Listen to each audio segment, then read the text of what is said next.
Penguin Random House Audio presents The Arrogant Ape, The Myth of Human Exceptionalism and Why It Matters.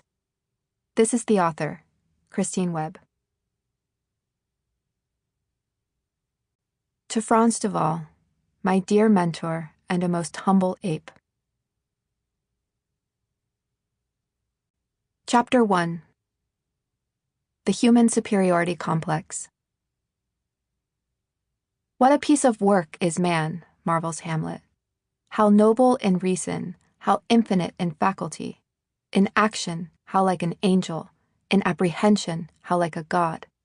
The paragon of animals. In a few short lines, Shakespeare gives us the most prominent theme in the history of Western thought. Human beings are the most clever, moral, and capable species on Earth. But I wonder, if we truly believe we are so much better than other species, why have we spent thousands of years driving home the point? Psychologists have shown that people overemphasize their own abilities and accomplishments to conceal actual feelings of shortcoming and failure. When it comes to other species, do we have a so-called superiority complex? After all, we're not the biggest, fastest, or strongest. Blue whales, cheetahs, and rhinoceros beetles outdo us there. Nor are we the most numerous or long-lived. Ants and sea sponges, not to mention most bacteria and plant species, easily have us beat there too. Other species outperform humans in countless ways. Just try competing with eagles on vision tests or dolphins on tests of echolocation. So we turn to our intellect. It was decided we must have the edge there. Carl Linnaeus, the father of the modern system for classifying organisms, named us Homo sapiens, the wise man. Today we call ourselves Homo sapiens sapiens, the wisest of the wise. Seeing ourselves in superlatives flies in the face of Darwinian notions of continuity between species. Yet even today, examples of human exceptionalism by high-profile media outlets and scholars are rampant. Just notice how often the human species is ranked as a separate, superior entity to the environment, either directly or by implication. Although we are animals, we are not just animals, writes philosopher Roger Scruton in a 2017 New York Times op-ed. As persons, we inhabit a life world that is not reducible to the world of nature. In a 2018 article in The Guardian titled, "The Human League, What Separates Us from Other Animals?" geneticist Adam Rutherford asserts, "We cannot satisfactorily match our behavior with other beasts, and claims that we can are often poor science." As comparative psychologist Thomas Suddendorf avows in a piece for CNN, it seems obvious that there is something extra special about us. The quest to identify humanity's uniquely distinguishing trait is also teeming with human exceptionalism. In a 2016 NPR interview titled, "Why Did Humans Become the Most Successful Species on Earth?" historian and best-selling author Yuval Harari credits the human imagination for why we can cooperate in our billions, whereas chimpanzees cannot, and why we have reached the moon and split the atom and deciphered DNA, and they just play with sticks and bananas. A Los Angeles Times article instead cites our unique generosity. Maybe the reason we call it human kindness is because that's the only kind there is. The general interest publishing landscape is saturated with titles proclaiming to have discovered that elusive holy grail of what makes us human, touting our species' unrivaled intelligence, adaptability, friendliness, language, creativity, and the like. Human exceptionalism is not restricted to the popular press. There are entire conferences on what makes humans special. At the 2019 Association for Psychological Science convention, primatologist Michael Tomasello opened his keynote address with an apology to great apes before making the case for our cognitive superiority as humans. There's an entire research enterprise on this vast mental rift between humans and other animals, dubbed humaniqueness by biological anthropologist Mark Hauser. The running story is that while other primates possess the rudimentary building blocks of human cognition, they lack the unique adaptations of the human mind that allowed our species to thrive and flourish. These traits have enabled humans to dominate the planet, a dominance often equated to our evolutionary success. What else would you expect from a species that frequently flaunts its own intelligence? It seems as much today as historically, what makes us special is that we like to think it so. Hamlet got one thing right. We're a piece of work. The argument of the arrogant ape is that human exceptionalism, also known as anthropocentrism or human supremacy, is at the root of the ecological crisis.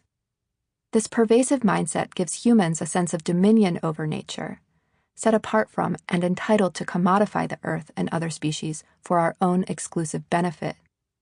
And it's backfiring on us today, spurring forest fires, sea level rise, mass extinctions, and pandemics like the coronavirus. This unfortunate and dangerous way of viewing our world is a brainwashing of such major proportion that many people remain entirely unaware of it. From a young age, the myth of human exceptionalism gets internalized and reinforced by society in various ways. In schools and textbooks, sermons, political campaigns, advertising, movies, holiday celebrations, language, and more. But perhaps most unsettlingly, human exceptionalism has even seeped into our sciences. Having spent my career studying the minds of our closest living primate relatives, I know this firsthand. One morning, on the edge of the Namib Desert, a baboon named Bear read my mind. The day before, he and a dozen other baboons had mobbed my colleague, emitting loud, high-pitched barks and slapping her legs. We weren't sure what had caused it, but Bear was the clear instigator. That following morning, I was keeping my distance from the troop, worried about a repeat incident, when over the ridge marched Bear and his entourage again. This time, they made a beeline for me. I was wobbling down a steep, rocky incline and could not get out of their way. My heart was racing and my palms were sweaty, but outwardly I remained calm. Then something happened that I will never forget because it changed my entire view of other animals and what they are capable of. Despite my tranquil act, Bear approached and put his hand on my leg. He looked up at me and bared his teeth in an awkward, forced grimace. As a primatologist, I know this is a pacifying gesture, something baboons do to avert and resolve conflicts with each other. He was making amends for the day before. This baboon knew what I knew and was trying to put things right. Why was this encounter so special? Reflecting on it later that day from the safety of my tent, I recalled all the times I had been told as a graduate student that other primates lack mind-reading abilities, what scientists call a theory of mind. This is one of many cognitive capacities said to set humans apart from other animals. Baboons aren't supposed to know what other baboons know, let alone what a member of another species might be thinking. But Bear read my mind. I've had to unlearn a lot of things that were stated as fact when I was a student. For centuries, Western philosophy and religion sustained the belief that the human species occupies a central, superior place in the universe. Charles Darwin revolutionized this worldview with his theory of evolution by natural selection, showing that species form an interconnected tree of life rather than a hierarchy. Darwin himself would likely be surprised by human exceptionalism's lasting impact on the collective imagination. But he knew his ideas threatened a society bent on maintaining this myth. As he wrote in one of his notebooks more than 20 years before publishing On the Origin of Species, "Man in his arrogance thinks himself a great work, worthy the interposition of a deity. More humble, and I believe truer, to consider him created from animals." Today, science is increasingly responsible for shaping our understanding of humanity's position in the natural world.